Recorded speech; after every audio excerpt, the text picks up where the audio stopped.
Friends good evening. Knowledge today topic వచ్చేసి English grammar pronoun గురించి ఇవాళ నేను వీడియో అప్లోడ్ చేస్తున్నాను. పేరుకు బదులుగా వాడే పదాలను ప్రొనౌన్స్ అంటే సర్వనామం అని అంటారు. Pronoun is a word which we use instead of a noun. Ramu is a teacher, he is going to college.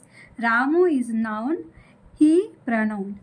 Sita is a doctor, she is coming to hospital. Sita noun, she pronoun. Sunita lives in Hyderabad. She is a software engineer. Sunita noun, she pronoun. మనం ప్రతిసారి రాహుల్ అని పేర్లు వాడకుండా లేదా చెప్పకుండా ప్రతిసారి he అని వాడతారు. హీని ప్రొనౌన్ అని కూడా అంటారు. నిజ జీవితంలో మనకు తెలిసిన ఎన్నో రకాల ప్రొనౌన్ను ఉపయోగిస్తాము.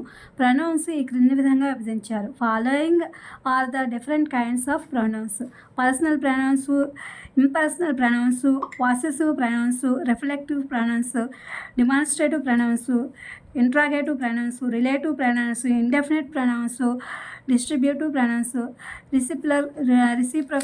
Reciprocal pronouns. పర్సనల్ ప్రొనౌన్స్ వ్యక్తుల గురించి తెలిపే ప్రొనౌన్స్ని పర్సనల్ ప్రొనౌన్స్ అంటారు. Personal pronouns are the words used in place of the name of persons. ఇందులో ఐ నేను, వి మేము, యు నీవు మీరు, దే వారు, హీ అతడు, షీ ఆమె. Personal pronouns singular plural. First person I సింగులర్లో వస్తుంది, ప్లూరల్లో వి వస్తుంది. సెకండ్ పర్సన్ సింగులర్లో యూ వస్తుంది, ప్లూరల్లో కూడా యూనే వస్తుంది. Third person he she it సింగులర్లో, ప్లూరల్లో దే వస్తుంది అనమాట. నోట్: పర్సనల్ ప్రొనౌన్స్ని మర్యాద కోసం వాడాలి. ఇంపర్సనల్ ప్రొనౌన్స్ వచ్చేసి ఇట్, ఇది, అది అని వాడుతూ ఉంటాము. ఇది ఫ్రెండ్స్ టుడే ఇంగ్లీష్ గ్రామర్కి సంబంధించి. Please my channel like, share, subscribe and comment. Thank you for watching. Thank you for your support.